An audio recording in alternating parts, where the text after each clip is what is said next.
प्यारे जूनियर्स, कैसे हैं आप सभी लोग। मैं उम्मीद करती हूँ कि आप लोग अपनी पढ़ाई अच्छे तरीके से कर रहे होंगे और जैसे जैसे हम चैप्टर्स आगे बढ़ाते जा रहे हैं वैसे वैसे अपने पिछले चैप्टर्स जो भी करते जा रहे हो उनके क्वेश्चंस प्रॉपरली जरूर करते जाना। ये ध्यान रखना इस बात का, क्योंकि थ्योरी के लेवल पे तुम्हें जितना भी पढ़ना है वो वही पढ़ना है जो मैं पढ़ा रही हूँ। नोट्स में जो लिखा है उन्हीं को याद करना है, समझना है। वही क्वेश्चंस तुम्हें इस पे बेस्ड जो क्वेश्चंस है वो तुम्हें ट्राई करने हैं। जितने ज्यादा क्वेश्चंस करोगे उतनी स्पीड बनेगी, एक्यूरेसी आएगी, यानी कि क्वेश्चन सही करने की जो टेंडेंसी है वो क्वेश्चन प्रैक्टिस करने से ही बढ़ेगी।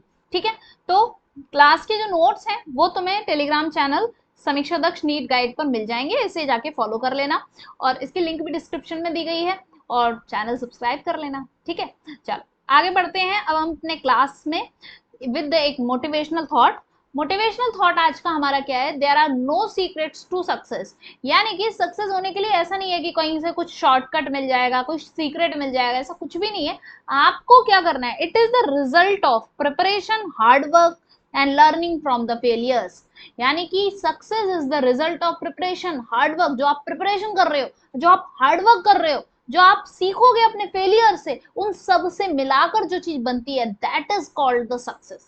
ठीक है, तो कोई शॉर्टकट नहीं है, कोई सीक्रेट नहीं है, काम तो भाई करना ही करना पड़ेगा। ठीक है ना, तो अब शुरू करते हैं हम अपना काम करना और अपना प्रोजेक्टाइल मोशन शुरू करेंगे आज के लेक्चर में। पहला लेक्चर होगा हमारा प्रोजेक्टाइल मोशन का। ठीक, प्रोजेक्टाइल मोशन होता क्या है, सबसे पहली चीज समझो कि when a body is released in space, ऐसे ही तुम कोई भी बॉडी लो और उसको फेंक दो विद सम इनिशियल वेलोसिटी, यानी कि कुछ वेलोसिटी देते हुए खुले स्पेस में तुम अगर रिलीज कर देते हो तो ये मूव करने लगती है under the effect of gravity. Gravity के इफेक्ट में मूव करने लगती है। ऐसा हम कब देखते हैं, जैसे हम घर पे होते हैं, घर पे अक्सर जैसे भाई बहन है, ठीक है, जैसे मैं हूँ, मेरा भाई बैठा है, अब मैं क्या करती हूँ, कर उसने मुझसे, मेरे पास अगर कोई बॉल रखी थी उसने मुझसे मांगी तो मैंने क्या किया, बॉल उठाया और उसको यूं करके इस तरह से डायरेक्शन में वेलोसिटी देते हुए फेंका, तो फिर वो उड़ते हुए जाएगी और फिर उसके पास पहुंच जाएगी और वो वहां पे कैच कर लेगा। ऐसा ही हम करते हैं ना अपने घरों पे। तो ये सब क्या है, प्रोजेक्टाइल मोशन है। और हम कहाँ देखते हैं, हम देखते हैं कि जैसे कि अगर हम छत पे खड़े हैं, हमारे हाथ में कोई बॉल है और हमने उसको ऐसे हॉरिजॉन्टल वेलोसिटी देते हुए फेंका तो फिर वो इस तरह से आगे जाके गिरती है। दैट इज ऑल्सो क्या है, प्रोजेक्टाइल मोशन। मतलब आप कुछ इनिशियल वेलोसिटी देकर इसी तरह से स्पेस में, खुले स्पेस में अगर कोई भी बॉडी को फेंकते हो तो वो under the effect of gravity move करने लगती है, तभी हम कहते हैं कि ये क्या है, प्रोजेक्टाइल मोशन हो रहा है। ठीक है, अच्छा अब हम देखते हैं कि हमारे टाइप्स ऑफ प्रोजेक्टाइल मोशन क्या होते हैं। दो तरीके के प्रोजेक्टाइल मोशन हम पढ़ते हैं। पहला होता है ऑब्लिक प्रोजेक्टाइल मोशन और दूसरा होता है हॉरिजॉन्टल प्रोजेक्टाइल मोशन। क्या होते हैं, ऑब्लिक प्रोजेक्टाइल मोशन और हॉरिजॉन्टल प्रोजेक्टाइल मोशन। तो देखते हैं आखिर किस बेसिस पे इन्हें ऑब्लिक और हॉरिजॉन्टल प्रोजेक्टाइल मोशन कहा गया है। जैसे कि ये मेरे पास एक बॉल है, ठीक है, उसको मैंने ये यू वेलोसिटी दी, ठीक, तो फिर इसका पाथ कैसा होगा, ये इस तरह से जाएगी और ऐसे टकराएगी। ठीक है, अच्छा और अगर मेरे पास कोई बॉल है, जैसे कि हम छत पे खड़े हैं अपनी, तो हमारी छत है, छत ऑब्वियसली छत होगी तो कुछ हाइट पर ही तो होगी, तो कुछ हाइट पर छत है, वहां पर खड़े होके हमने क्या किया, इसको u velocity the in the horizontal direction, तो इसका पाथ कैसा होगा, इस तरह से आके ऐसे ही गिरेगी। तो आप देख रहे हो कि oblique projectile motion is the most projectile motion जिसमें बॉल को इनिशियल वेलोसिटी ऑब्लिक डायरेक्शन में दी जाती है। व्हाट इज ऑब्लिक, ऑब्लिक का मतलब होता है टेढ़ा। ठीक है, तो किसी टेढ़ी सी डायरेक्शन में दी जाती है। इसे हॉरिजॉन्टल प्रोजेक्टाइल मोशन में हॉरिजॉन्टल डायरेक्शन में हमें इनिशियल वेलोसिटी दी जाती है, ये चीज ध्यान रखनी है। तो मैं क्या लिख सकती हूँ कि when initial velocity, initial velocity given in oblique direction, ठीक है, oblique direction में देंगे तो क्या हो जाएगा, oblique projectile motion हो जाएगा। ठीक है, और अगर यही हम क्या करेंगे, when initial velocity given in horizontal direction, ठीक है, horizontal direction from some height, हमेशा क्या होगा कि कुछ हाइट से ही देंगे। कुछ हाइट से क्यों कह रही हूं मैं ऐसे, क्योंकि अगर तुम एक बात समझो कि तुमने कहा कि नहीं हम तो हॉरिजॉन्टल डायरेक्शन में वेलोसिटी तो देंगे, बिल्कुल ग्राउंड पे रख के दे देंगे, तो अगर तुम ग्राउंड पे रख के दे दोगे तो क्या ये हवा में उड़ेगी, नहीं, हॉरिजॉन्टल फिर तो ऐसे ग्राउंड पे ही चलती रहेगी ना। तो इसलिए तुम्हें कुछ हाइट पर जाके फिर बॉल को लेके फिर हॉरिजॉन्टल वेलोसिटी दोगे, तब ये नीचे की तरफ ऐसे under the effect of gravity move करेगी, है ना। तुम जैसे कि हम लोग जब छोटे थे तो ऐसे करके क्रिकेट खेलते हैं ना, कि अगर जैसे कुछ बच्चे हैं वो क्रिकेट खेल रहे हैं, कोई छोटा बच्चा आ गया वो कहता है मेरे को भी क्रिकेट खेलना है, तो हम अक्सर क्या करते हैं, उसको ऐसे बॉल को बिल्कुल ऐसे जमीन पे ही, जैसे ये ग्राउंड है तो बॉल को इस तरह से फेंकते हैं कि वो ग्राउंड पे ही रहे, और फिर इस तरह से बॉल जाती है तो वो बच्चा जो होता है वो उसको बैट से अपना हिट कर देता है। तो इस तरह से, तो क्या तुमने ग्राउंड पे ही हॉरिजॉन्टल वेलोसिटी दे दी, तो फिर तो वो हवा में तो उड़ा ही नहीं ना, हवा में उसने मोशन किया ही नहीं, तो फिर वो हॉरिजॉन्टल प्रोजेक्टाइल मोशन नहीं है। तो हॉरिजॉन्टल वेलोसिटी तो देना, लेकिन फ्रॉम सम हाइट या फिर एट सम हाइट, कुछ हाइट पर, एट सम हाइट, ठीक है, कुछ हाइट पर देना जरूरी है, ये बात समझना जरूरी है।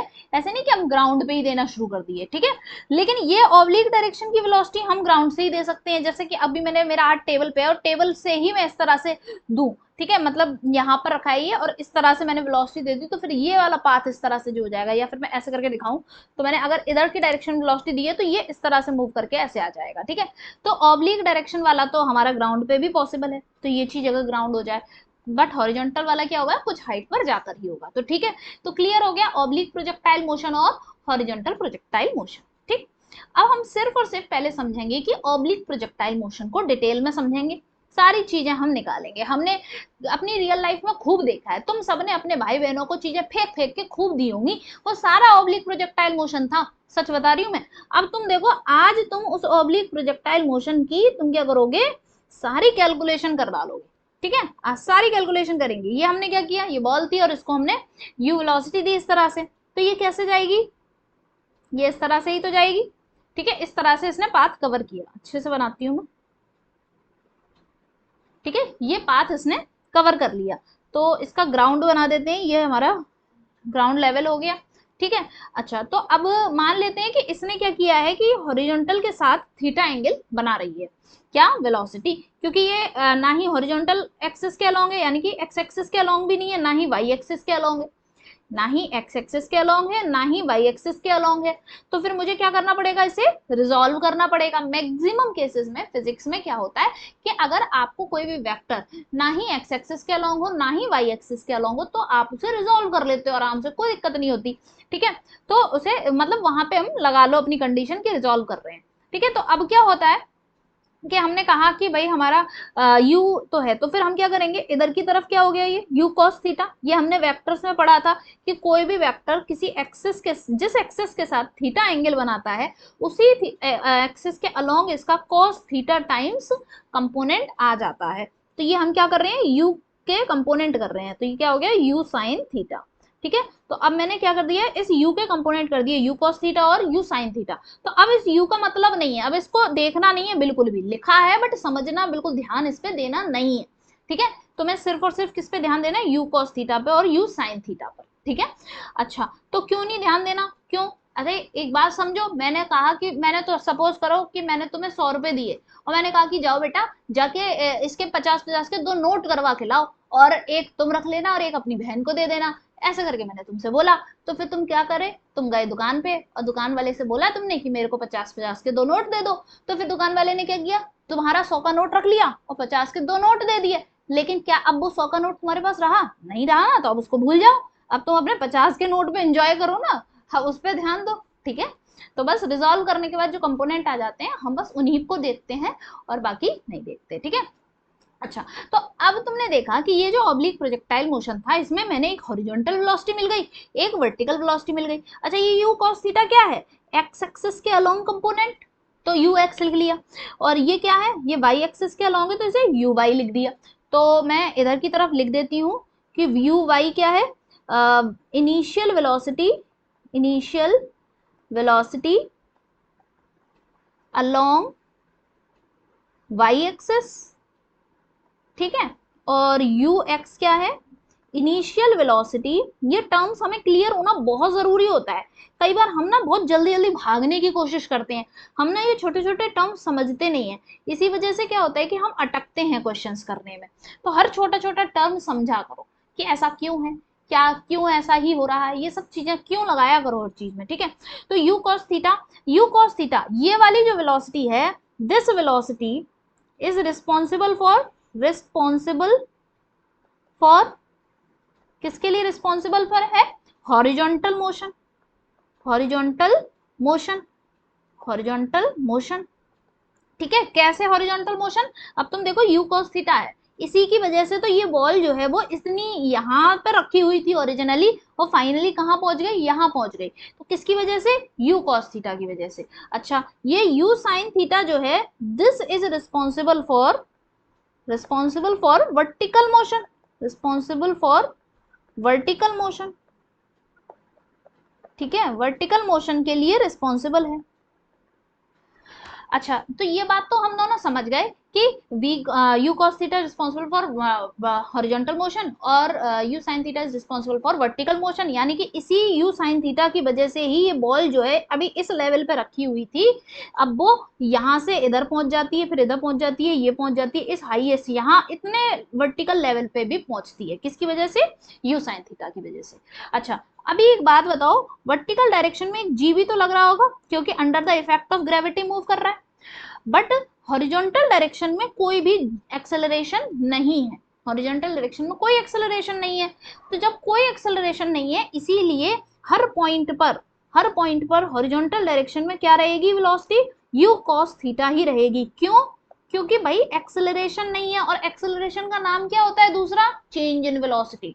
ठीक है ना, accelerate change in velocity with time, time के साथ कितनी वेलोसिटी चेंज हो रही है। मतलब बात तो यही है ना कि एक्सेलरेशन होगा तो चेंज इन वेलोसिटी होना चाहिए, पर एक्सेलरेशन नहीं है तो चेंज इन वेलोसिटी नहीं है, चेंज इन वेलोसिटी नहीं है तो वेलोसिटी कांस्टेंट है, कांस्टेंट है तो u cos थीटा शुरू में थी तो हर जगह हॉरिजॉन्टल डायरेक्शन में, इसीलिए u cos थीटा रहती है। तो देखो, अब तुम देख लो कि मैंने हर जगह क्या कर दिया है? u cos थीटा ही बना दिया है। ठीक है, अच्छा, लेकिन अब ये हॉरिजॉन्टल वेलोसिटी का कंपोनेंट हो गया, अब बात करते हैं वर्टिकल के बारे में, है ना। तो दोनों को अलग अलग देखना है, दोनों को अलग अलग। तो u sin थीटा को देखो, तो ये क्या है? ऊपर की तरफ। अब बट नीचे की तरफ g लग रहा है, g क्या है? Acceleration due to gravity. ये क्या करेगा? इससे ये ऊपर की तरफ वाली जो u sin थीटा है, जब ये ऊपर जाएगी तो फिर इसको वेलोसिटी को कम करने की कोशिश करेगा, और कम करते करते यहाँ पर जीरो कर देगा। ऐसे होगा, जो अभी इतनी सारी है u sin थीटा, फिर ये और कम करेगा, फिर ये और कम करेगा, फिर ये और कम और कम और कम, और फिर फाइनली इधर जीरो हो जाएगी वर्टिकल वेलोसिटी। क्यों? क्योंकि ये जो नीचे की तरफ जी लग रहा है, ये सारा का सारा क्या कर रहा है? इसको कम करने की कोशिश कर रहा है। ये बिल्कुल ऐसा नहीं है क्या जैसे कि हमारा नॉर्मल मोशन होता था। जैसे मैंने कहा कि मेरे पास ये रही बॉल, और मैंने क्या किया? इसको ऊपर की तरफ वेलोसिटी दी u, और फिर ये इस तरह से ऊपर जाता है, और फिर जीरो हो जाती है, और फिर नीचे आती है बॉल। ऐसे ही तो पढ़ते थे, ये यहाँ पर वेलोसिटी जीरो हो जाती थी। क्यों? क्योंकि नीचे की डायरेक्शन में जी लग रहा होता था। ठीक है, तो पहले ऊपर गए, यहाँ से ऊपर गए, यहाँ तक क्या हुआ? वेलोसिटी डिक्रीज करेगी। तो ये ए पॉइंट है, ये बी पॉइंट है, और फिर यहाँ पर बॉल आ जाती है वापस, ये सी पॉइंट है। तो जब ए से बी जाते हो तो क्या हो रहा होता है कि वेलोसिटी डिक्रीज करती है। ठीक है, एंड बिकम जीरो। ऐसे ही फिर बी से सी आते हो तो क्या होता है? वेलोसिटी इंक्रीज करती है and become equal to u के बराबर ही, इनिशियल वेलोसिटी के बराबर ही, क्योंकि सेम लेवल पे आ गए तो हो जाती है। ठीक है, तो वही चीज यहाँ पर है। यहाँ पर ये जो u sin थीटा है, ये इसके वर्टिकल मोशन के लिए रिस्पॉन्सिबल है, और यहाँ तक आ गया। ये क्या है? वो हाईएस्ट पॉइंट है। यही क्या है हमारा? एक ही फिगर में पहले मैं सारी बातें समझा दे रही हूँ। ठीक है, ये क्या है? हमारा हाईएस्ट पॉइंट है, ये हमारा हाईएस्ट पॉइंट है।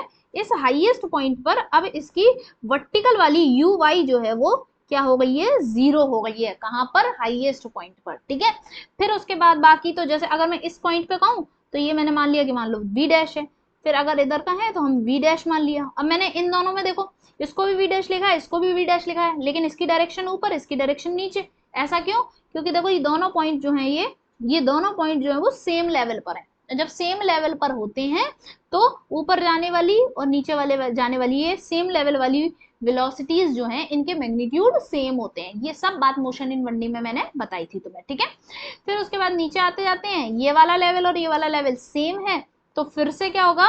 मैग्नीट्यूड तो सेम होगा, बट u sin थीटा नीचे की तरफ होगा।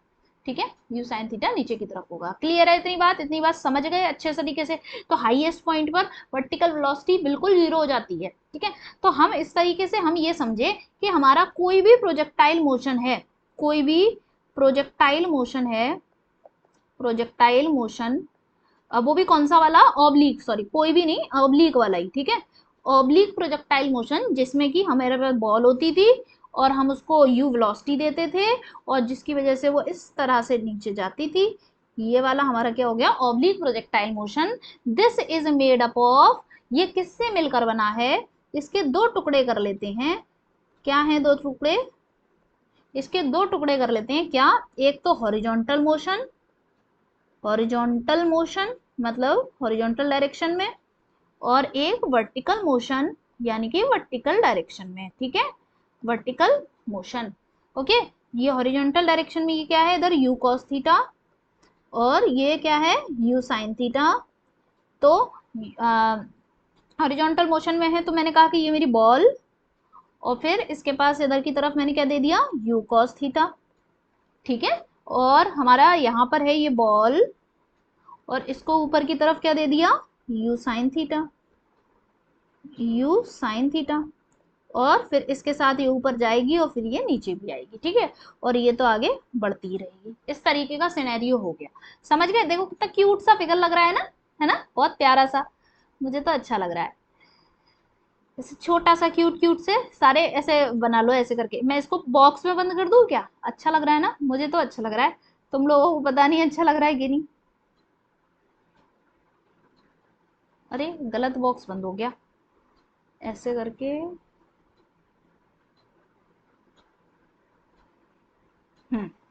अब अच्छा लग रहा है।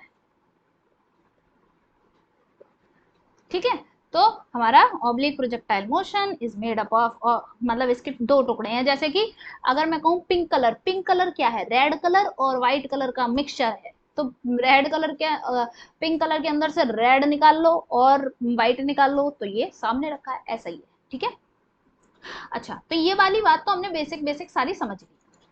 तो अब हम अगला टॉपिक पढ़ेंगे इसमें, इक्वेशन ऑफ ट्रेजेक्ट्री और equation of path of projectile. ठीक है, तो अपना इक्वेशन वापस से वही अपनी ले आते हैं, ये तो इसमें ज़्यादा ही लिख गई हैं चीज़ें, दूसरा ही बना लेते हैं, है ना।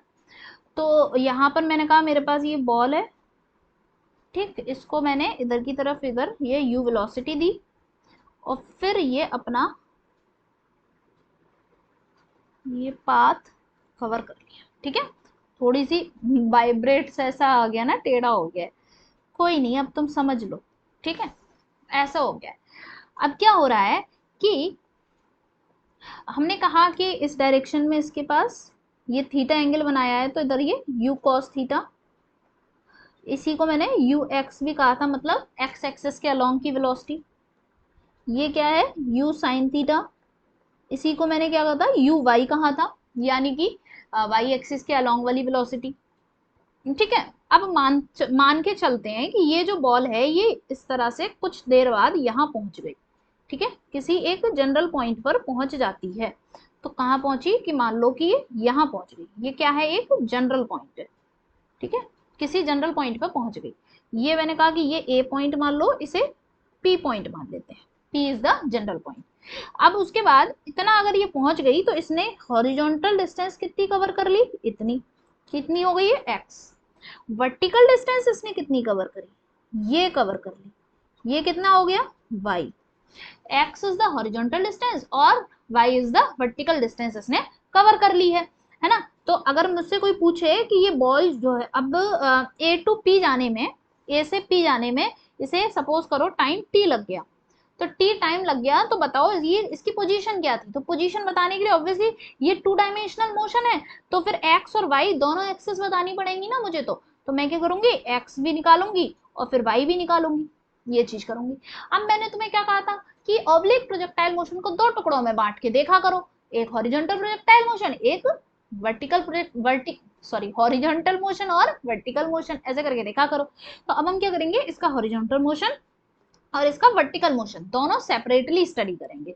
और मैं यहाँ पे लिख देती हूँ कि let the time taken by ball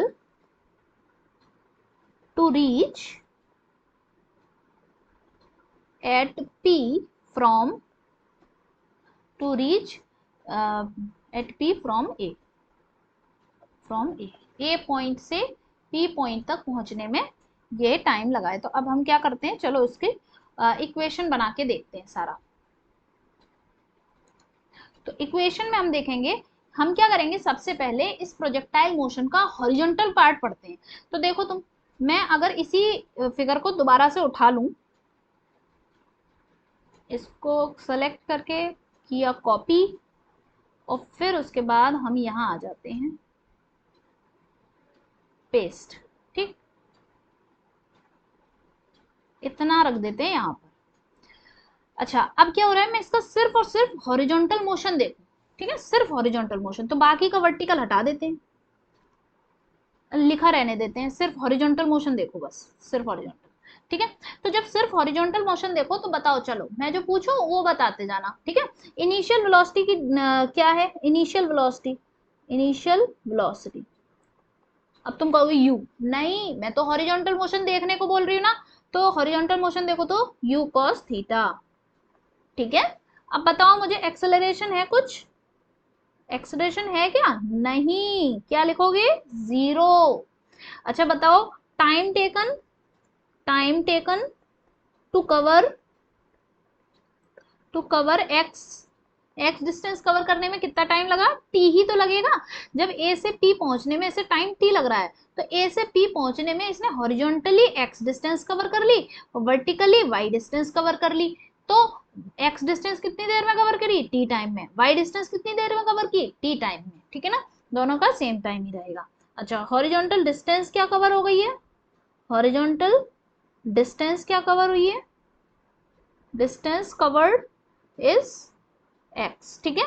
तो अब मुझे रिलेशन निकालना है इन सब के बीच में। तो एक बात हमेशा ध्यान रखो, क्या तुम्हारा यहाँ पर ये की पॉइंट है कि जब भी एक्सेलरेशन 0 होगा तब तक तुम क्या लगाओगे, simple formula, speed equals to distance upon time, distance upon time, यही फॉर्मूला लगाओगे जब भी तुम्हें एक्सेलरेशन 0 दिख जाए, तो हमेशा ये लगाना है, ठीक है।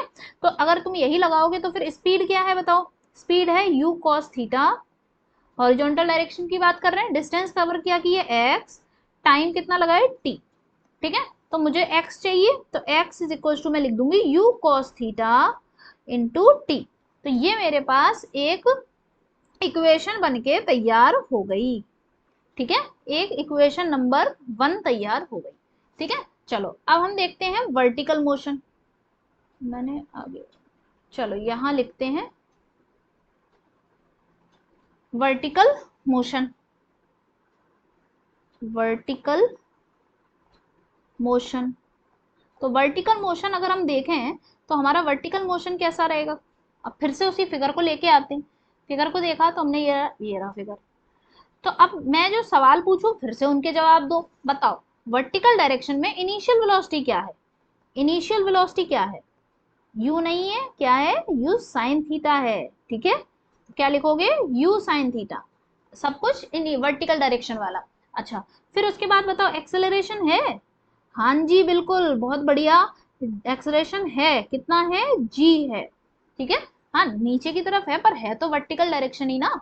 अच्छा, वर्टिकल डिस्टेंस कवर्ड कितनी हो रही है, वर्टिकल डिस्प्लेसमेंट कितना हुआ है हमारा, वर्टिकल डिस्प्लेसमेंट y के बराबर ही तो हुआ है, ठीक है, यहां से लेकर इतनी हाइट पे पहुंच गया, तो ये डिस्प्लेसमेंट कितना हुआ है, ये y तो हुआ है, तो y लिख दिया मैंने, वर्टिकल डिस्प्लेसमेंट इज y। अच्छा, उसके बाद क्या लगाए, टाइम का, टाइम टेकन ऑब्वियसली t। तो अब बताओ ऐसी कौन सी इक्वेशन लूं कि मैं जिसमें ये चारों चीजें आती हैं, तो तुम याद करो कि हमारे पास इक्वेशन होती है h equals to u t plus half g t square, यही इक्वेशन होती है। तो इसी इक्वेशन में सारी चीजें पुट करते हैं। तो h क्या है, डिस्प्लेसमेंट, और कितना कवर किया है, y, तो y is equal to u क्या है, इनिशियल वेलोसिटी, जो कि हमारे पास कितनी है, u साइन थीटा, तो u साइन थीटा, फिर टाइम t लगाए प्लस हाफ जी कैसा है, नेगेटिव का, क्यों, मैंने पहले ही बताया था, u ऊपर है जी नीचे है, दो वेलोसिटी और एक्सेलरेशन अपोजिट डायरेक्शन में हो तो जी को क्या रख दिया करो, नेगेटिव रख दिया करो, फिर टाइम टी स्क्वायर, ठीक है। अच्छा तो अब टी की वैल्यू, अब ये तो जैसे पहले इक्वेशन निकाली थी, इक्वेशन नंबर 1 निकाली थी, इक्वेशन नंबर 1 जो थी वो भी हमने क्या निकाला था, टाइम के साथ रिलेशन निकाला था, ये हमारा एक आ गया टाइम के साथ रिलेशन, ये क्या है हमारा इक्वेशन नंबर 2।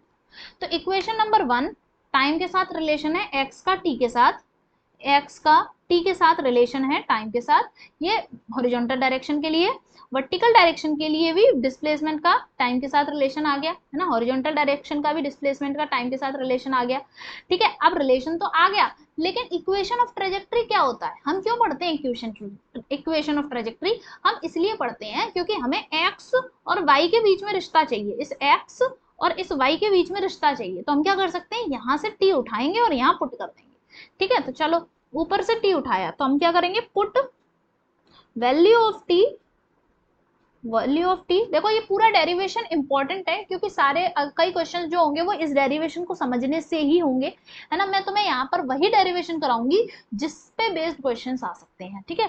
तो put the value of t from equation equation 1 in equation 2, ठीक है, समझ गए।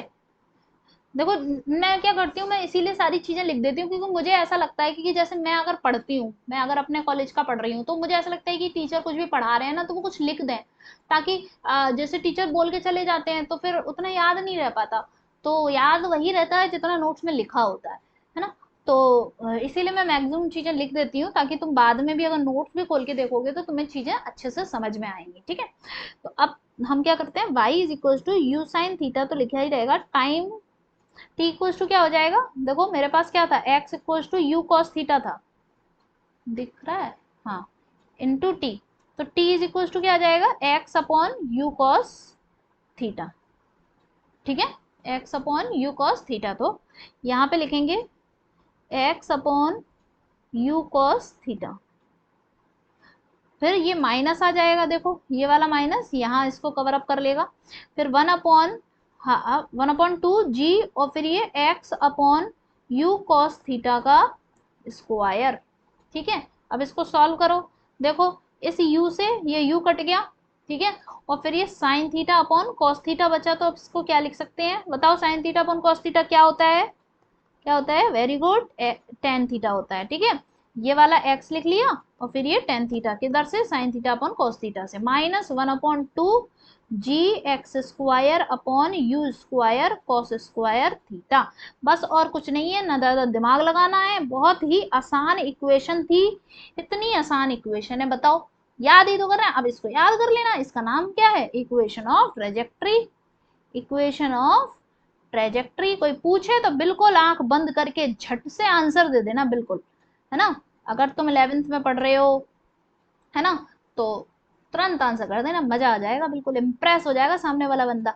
इक्वेशन ऑफ ट्रेजेक्ट्री, और और क्या बोलते हैं इसे, equation of path of projectile, है ना, equation of path of projectile, path of projectile, मैं बता रही हूँ क्लास में इंप्रेशन झाड़ना है ना, जैसे ही देखो 11th में पढ़ रहे हो या 12th कर लिया हो, प्रिपरेशन कर रहे हो, तब भी क्लास में इंप्रेशन झाड़ना है तुम्हें मस्त, तो फॉर्मूला अपना लो, सारे फॉर्मूले याद होने चाहिए बिल्कुल क्लियर कट, और जैसे ही पूछा जाए कि हाँ बताओ इक्वेशन ऑफ ट्रेजेक्ट्री का फॉर्मूला आता है किसी को, तो यस सर आता है, y equals to x tan theta minus 1/2 g(x)² upon u square cos square theta, ठीक है ना, तो बस मजा आ जाएगा, ठीक है। चलो अब तो हमने ये कर लिया, अब क्वेश्चन कर लेते हैं तभी मजा आएगा। क्वेश्चन क्या होगा कि a body is projected with velocity 20 metre per second, तो मुझे क्या दिया हुआ है, एक वेलोसिटी दे रखी है 20 metre per second in the direction with the making the angle 60 degree, तो यानी कि कंडीशन कुछ कैसी है कि एक ये बॉल है, इसको हमने इस तरह से 20 मीटर पर सेकेंड वेलोसिटी दी है, और ये फिर ऑब्वियसली इस तरह का पाथ कवर करेगी, और ये मैंने बना दिया ग्राउंड, और फिर ये हो गया हमारा 60 डिग्री एंगल, ठीक है ना, ऐसे करके बोल रहा है। और फिर कह रहा है कि विद द हॉरिजॉन्टल, ठीक है, हॉरिजॉन्टल के साथ बनाया 60 डिग्री एंगल। बताओ पोजीशन। अब देखो जब भी क्वेश्चन पोजीशन पूछे तो तुम्हारा मतलब ये होता है कि एक्स वाई कोऑर्डिनेट्स बताने हैं तुम्हें, एक्स वाई कोऑर्डिनेट्स बताने हैं। तो यानी कि ये सपोज करो कितनी पोजीशन बताओ आफ्टर 0.5 सेकेंड्स, 0.5 सेकेंड्स के बाद, तो ऑब्वियसली ये बॉल चल के मान लेते हैं यहाँ पे आ जाएगी, 0.5 सेकेंड बाद यहाँ पे आ गई, ठीक है। तो ये पॉइंट था ए, और मान लो कि पी पे आ गई, ए से पी पे पहुंच गई, तो इसने हॉरिजॉन्टली कितनी डिस्टेंस कवर करी, एक्स कर ली, और वर्टिकली कितनी कवर की है, वाई कवर की है। तो तुम्हें अगर ये बताना है कि what is the position of the projectile, या फिर what is the position of the ball after 0.5 seconds, तो तुम क्या करोगे, एक्स बताओगे और वाई बताओगे। तो फिर हम एक्स और वाई कैसे निकालेंगे, एक्स और वाई निकालने के लिए हमें इसका मोशन स्प्लिट करना पड़ेगा, इधर यू कॉस थीटा और ऊपर इधर की तरफ यू साइन थीटा, ठीक है ना, ऐसे करेंगे। तो अब हम क्या करेंगे, पहले बारी बारी से करते हैं। पहला वाला क्वेश्चन सॉल्व कर रहे हैं, किस क्या, पोजीशन फाइंड करने वाला, पोजीशन फाइंड करनी है मुझे, ठीक है, पोजीशन फाइंड करनी है। तो पहले हॉरिजॉन्टल मोशन देखेंगे, हॉरिजॉन्टल मोशन देखेंगे। हॉरिजॉन्टल मोशन की जब हम बात करेंगे तो मेरे पास, मैंने तुम्हें अभी अभी मैंने बोला था कि तुम भूल जाओ बिल्कुल, अगर फॉर्मूला भी भूल गए तो मैं बता रही हूँ, हॉरिजॉन्टल मोशन है, कोई एक्सेलरेशन नहीं है, speed equals to distance upon time का फॉर्मूला लगाओ। लेकिन अब मैंने तुम्हें लिखा ही दिया है तो अब तुम्हें डायरेक्ट फॉर्मूला ही लगाऊंगी। मैंने क्या लिखाया था, x equals to u cos theta into t, ठीक है। तो हॉरिजॉन्टल डायरेक्शन के लिए हो गया, तो एक्स एक्स ही तो निकालना है, यू क्या है 20 कॉस 60, ठीक है, इनटू टाइम 0.5 क्वेश्चन में दे रखा है ना। अच्छा, फिर उसके बाद x is equal to 20 into cos 60 की वैल्यू बताओ 1/2। फिर ये 0.5 को भी मैं 1/2 ही लिख देती हूँ, मुझे अच्छा लगता है 0.5 को 1/2 लिखना, ठीक है। तो ये हो गया। अब देखो ये क्या हो गया, 10/2 बचा, है ना, देखो 20 का मतलब 20 का जो 2 है बस वो कट गया है 2 से, फिर इधर से 10 बचा और ये 2, तो ये आंसर क्या आ गया, 5 मीटर, ठीक है, दिख रहा है, मेरी फोटो के पीछे छुप जाता है। चलो, अब हॉरिजॉन्टल डायरेक्शन में तुमने देख लिया ये एक्स की वैल्यू आ गई। अब तुम चलो जल्दी से देखो vertical direction, vertical direction, vertical direction में देखोगे तो क्या होगा, या फिर वर्टिकल मोशन लिख देती हूँ वर्ड, उधर भी मोशन ही लिखा था, एक ही जैसा रहने देते हैं, है ना। वर्टिकल मोशन, वैसे भी मासूम मासूम से तो बच्चे होते हैं, है ना, तो कंफ्यूज ना हो जाएं, इस बात का मैं पूरा ध्यान रखूंगी, टेंशन मत लेना। तो y इक्वल्स टू, मैंने क्या इक्वेशन बनवाई थी कि u sine theta into T minus half g t square, यही तो इक्वेशन बनी थी हमारी, y का टाइम के साथ जो रिलेशन था। चलो अब y निकालना है मुझे, u साइन थीटा, तो u इज 20 साइन 60, साइन 60 की वैल्यू अब सीधे रख दूं √3/2, ठीक है, टाइम 0.5 माइनस हाफ, जी की वैल्यू 10, टाइम 0.5 का स्क्वायर मतलब 0.5 इंटू 0.5। अब तो मेरी कैलकुलेशन पे ध्यान देना, ये देखना कि मैं कैलकुलेशन कर कैसे रही हूँ, जिन बच्चों की कैलकुलेशन वीक है उनके लिए बोल रही हूँ मैं, ठीक है। तो y इक्वल्स टू, अब देखो इस 2 से ये 2 कट गया, और अब तुम्हें ध्यान देना कि इस ये जो 10 था, 10 का जो जीरो है ना, इस जीरो से इसका ये पॉइंट उड़ जाएगा, ठीक है। तो अब बचा क्या, इधर सिर्फ √3 बचा और 5 बचा, माइनस इस 2 से ये कट गया 5 बार, ठीक है। और ये मैंने क्या कहा था 0.5 और 0.5 को तुम 1/2 लिख सकते हो, 1/2 लिख सकते हो, तो ये क्या हो गया 5/4, ठीक है। 0.5 की जगह मैं 1/2 लिख दूं, इसको भी जगह 1/2 लिख दूं, तो ये 1/4 हो गया, ठीक है। अच्छा, फिर ये मल्टीप्लाई 5, तो y इज इक्वल टू क्या आ गया, 5 कॉमन ले लेते हैं, √3 माइनस 1/4। अभी तक कोई मल्टीप्लाई नहीं करा, कोई डिवाइड नहीं करा, कुछ भी दिमाग नहीं लगाया है, बस क्या कर रहे हैं हम, बस ऐसे काटते पीटते चल रहे हैं बस। 5 √3 की वैल्यू बताओ 1.732, ठीक है, 1.73 लिख ले रहे हैं बस। 1.4 को हम 0.25 लिख सकते हैं, तो फिर y इज इक्वल टू, चलो 1.73 में से ये घटाना जरा, 0.25, 13 में से 5 जाते हैं तो कितने बच्चे हैं 8, 6 में से 2 जाते हैं तो 4, फिर ये 1.48, ठीक है। तो मैं इधर क्या लिख सकते हैं 5 इंटू 1.48, ठीक है। तो अब इसका मल्टीप्लाई कर लो जरा, क्या आंसर आएगा, तो मल्टीप्लाई करने पर क्या आया 7.4। तो हमारा y इज इक्वल टू 7.4 और x इक्वल टू क्या आया था 5 मीटर। तो अगर मैं पोजीशन बोलूँ तो अब क्या लिख सकती हूँ, position is x comma y, यानी कि 5 कॉमा 7.4। ठीक है, दिस इज द पोजीशन।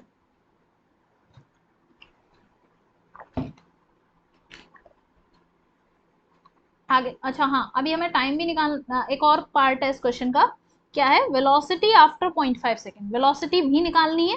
तो मैं सेकंड पार्ट देखती हूँ। सेकंड पार्ट कैसे करेंगे कि वेलोसिटी आफ्टर 0.5 सेकेंड।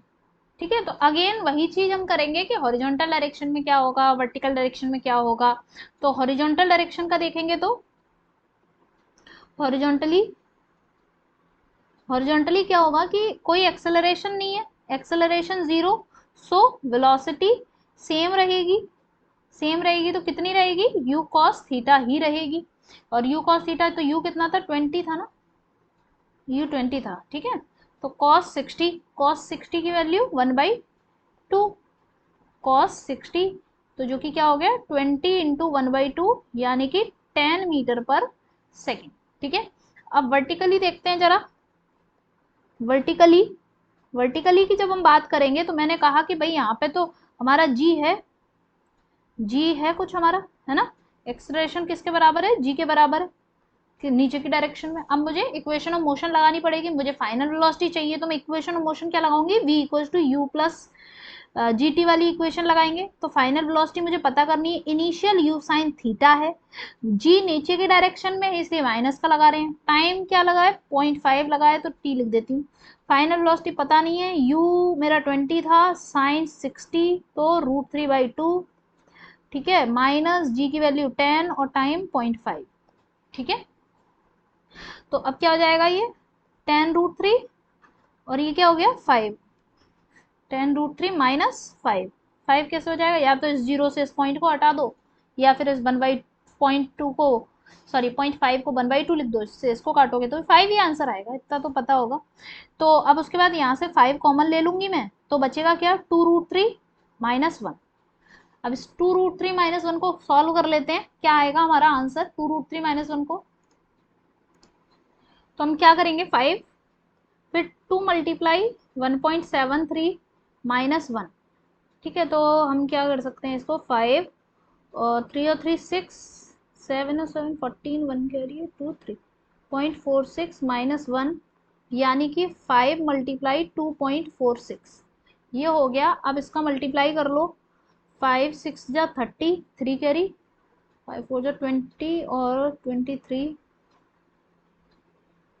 12, और यानी कि 12.3 समथिंग आंसर आ रहा है। तो मैं इसको अप्रोक्सीमेट 12 मीटर पर सेकेंड ही लिख देती हूँ। ठीक है, तो यानी कि अब ये पता है कैसी कंडीशन हो गई कि इस सिचुएशन पे इस जगह इधर की तरफ आ रही है तुम्हारी, हॉरिजॉन्टल डायरेक्शन में कितनी आई थी अभी 10 मीटर पर सेकेंड। ठीक है, ये आई थी 10 मीटर पर सेकेंड, और वर्टिकल डायरेक्शन में आई है 12 मीटर पर सेकेंड। तुम अब देख सकते हो कि पहले जो था हमारा यहाँ पर, यहाँ से जा रही है, क्या हो रही है वेलोसिटी कम हो गई है। ठीक है, ये ओवरऑल हमारी वेलोसिटी, अभी देखो ये मेरे को वर्टिकल डायरेक्शन की पता चली है, ये मेरे को हॉरिजॉन्टल डायरेक्शन की पता चली है। अभी मुझसे कोई कहे कि नहीं आप मुझे ये बताइए कि नेट वेलोसिटी क्या थी, ऐसे करके ये जो थी यहाँ पर नेट वेलोसिटी, अगर मैं वी डैश बोलूँ तो ये क्या थी, तो वी डैश कैसे पता करेंगे, वी डैश पता करने के लिए हमारे पास एक ऑप्शन है, इनका हम रिजल्टेंट निकालेंगे। ठीक है, वी डैश कैसे पता करेंगे, v dash will be equals to √10 का स्क्वायर, या फिर हाँ 10 का स्क्वायर प्लस 12 का स्क्वायर। ठीक है, तो v dash is equals to क्या आ जाएगा 100 प्लस 144। ठीक है, तो 100 इक्वल्स टू 144, तो v dash is equals to √244। अब तुम देख सकते हो 244 जो है वो लगभग, इट इज 244 जो है वो मोर देन है 225 से, है ना। और 225 क्या है 15 का स्क्वायर, तो 16 के स्क्वायर से कम है। ठीक है, तो यानी कि मैं v डैश को अप्रोक्सीमेट 15 लिख सकती हूँ। तुम देख लेना अंडर रूट निकाल के, ये मैंने अपना अप्रोक्सीमेशन से करा है, 15 पॉइंट समथिंग कुछ आएगा, तो बट हमें 15 के अप्रोक्स जा सकती है। तो ये 15 के समथिंग आ गया। अब तुम देख सकते हो कि ओरिजिनली इस डायरेक्शन में वेलोसिटी क्या थी 20 मीटर पर सेकेंड, लेकिन अब क्या आ रही है 15 मीटर पर सेकेंड। ठीक है, तो ऑब्वियसली यहाँ से ऊपर गए तो कम हो रही है। ठीक, तो पूरा क्वेश्चन अच्छे तरीके से ढंग से चारों तरफ से सॉल्व कर दिया है। ठीक, अब आगे बढ़ते हैं। A stone is thrown, stone is thrown, अगला क्वेश्चन क्या कह रहा है, एक स्टोन फेंका जाता है with the speed of 10 metre per second at an angle of projection 60 degree. ठीक है, अच्छा समझ गए ना, एंगल ऑफ प्रोजेक्शन 60 डिग्री पर फेंका। तो हम क्या करेंगे, अपना फिगर बनाते हैं। तो मेरे पास ये बॉल है, मैंने क्या किया, इसे इस तरह से ये दे दिया 10 मीटर पर सेकेंड, फिर ये जो एंगल बना रही है 60 डिग्री, यही तो क्वेश्चन कह रहा है, at the angle of projection, ये क्या है एंगल ऑफ प्रोजेक्शन। ठीक है, फिर उसके बाद find the height, find its height above the, find its height above the point of projection when it is at the horizontal distance of 3 metre. यानी कि क्वेश्चन ये कह रहा है कि जब ये इस तरह से प्रोजेक्टाइल करते हुए ऐसे जाएगी, ठीक है, और ये हो गया, तो अगर इसने अपनी हॉरिजॉन्टल डिस्टेंस जो है वो 3 मीटर कवर कर ली है, तो ऑब्वियसली ये यहाँ पर पहुंच जाएगी, तो ये कितनी हाइट पर होगी ये बता दो। तो यानी कि तुम्हें क्वेश्चन में y पूछा है और क्या दिया है, x दिया हुआ है। ठीक है ना, इस तरह से पहले क्वेश्चन की सारी चीजों को फिगर में कन्वर्ट कर लिया करो। तो तुमसे क्या किया है, y पूछा है और x जो है वो 3 मीटर दिया हुआ है। टाइम की जरूरत नहीं, हम equation of path of projectile लगाएंगे, y is equal to x tan theta minus 1/2 g x square upon u square cos square theta. ठीक है ना, मस्त इंप्रेशन झाड़ने वाली इक्वेशन है। ठीक है, तो x क्या दिया है 3, 10 60 माइनस g मतलब 10/2 और फिर x क्या दे रखा है 3, तो 3 का स्क्वायर अपॉन u क्या है 10 का स्क्वायर इंटू कॉस 60, तो कॉस स्क्वायर 60। ठीक है, ये सारा लिख दिया मैंने। अब फिर से सॉल्व करते हैं इसको। ये 10 और 1060 की वैल्यू क्या होती है बताओ, √3 है ना, तो 3 इंटू √3 माइनस, देखो अगर ध्यान दोगे एक 10 से एक 10 कट गया। ठीक है, तो हम क्या लिख सकते हैं, देखो ऊपर हो गया 9 अपॉन नीचे हो गया 20 और cos 60 की वैल्यू क्या होती है 1/2, तो 1/2 फिर 1/2 ऐसे हो गया। तो फिर क्या हो रहा है कि एक 2 से ही 2 कैंसिल हो गया, तो क्या बचा 3√3 माइनस 18 अपॉन 10। ठीक है, 3√3 माइनस 9 टू द 18 अपॉन 10। इसको क्या करेंगे अब y इज इक्वल टू लिख सकते हैं 3 इंटू रूट 1.34 लगा लो, है ना, या फिर तुम चाहो तो इसमें से 3 कॉमन ले लो, तो ये हो गया √3 माइनस अंदर क्या बचा 6 3 से 18 होता है, तो अंदर 6 कॉमन बचा है, तो 0.6 हम लिख सकते हैं। ठीक, समझ रहे हो ना इस बात को, इसमें से भी अगर मैं 3 कॉमन ले लूंगी तो ऑब्वियसली ये 6 बचेगा, तो 6/10 को मैंने 0.6 लिख दिया है। ठीक, तो y इज इक्वल टू क्या हो गया, 3 तो बाहर ही रहने दो, 1.73 माइनस 0.6, तो क्या बचेगा, ये y इज इक्वल टू हो गया 3 इंटू 1.13, है ना, तो 3 3 जा 9, 3 1 जा 3 3.39 समथिंग हो गया ये, मेरे को मतलब 3.4 समथिंग हम कह सकते हैं, या फिर हम इसको क्या लिख सकते हैं 3.4 मीटर। ठीक है, तो ये मुझे क्या मिल गया, y मिल गया, और y यही मेरे से पूछा है कि find the height above the point of projection, कितनी हाइट जो है y निकालो, y पूछा था हमसे, तो हमारा आंसर क्या आ गया 3.4 मीटर। क्लियर है इतनी बात। ठीक है, तो अब उसके बाद हम देखेंगे time of flight of projectile. इतना कॉन्सेप्ट इक्वेशन ऑफ ट्रेजेक्टरी हमने देख लिया। अब हम देखेंगे कि time of flight of projectile, फिर मैक्सिमम हाइट जो होती है वो कवर क्या करता है, फिर हम देखेंगे कि हॉरिजॉन्टल रेंज क्या होती है, ये सारी चीजें हमें प्रोजेक्टाइल की देखनी है। तो इस वाले लेक्चर में हम इसको यहीं पर एंड करते हैं, फिर मैं नेक्स्ट लेक्चर में मैं तुम्हें time of projectile, time of flight of projectile, horizontal range and height of the maximum height of the projectile, ये सब कवर करेंगे, इस पे बेस्ड क्वेश्चंस करेंगे, और हॉरिजॉन्टल प्रोजेक्टाइल मोशन, यानी कि ये दो इतने सारा पार्ट और है, यानी कि अभी हम 2 लेक्चर्स के अंदर और कवर कर देंगे। लेक्चर की लेंथ जो है वो छोटी रख रही हूँ मैं, इसीलिए कर रहे हैं, नहीं तो अगर लेक्चर बड़ा कर देंगे तो ऑब्वियसली 2 लेक्चर्स में खत्म हो जाएगा, है ना। छोटा लेक्चर है इसीलिए, ताकि छोटा बना रहे, ताकि तुम थोड़ा थोड़ा काम रोज रोज खत्म कर सको, इसीलिए। ठीक है, तो इतना काम क्लियर हो गया, इक्वेशन ऑफ ट्रेजेक्टरी अच्छे से समझ आ गया। नेक्स्ट लेक्चर में मैं तुम्हें time of flight of projectile कराती हूँ। ठीक, so okay, bye bye, all the best, like the video and share the video. ठीक है, okay, bye.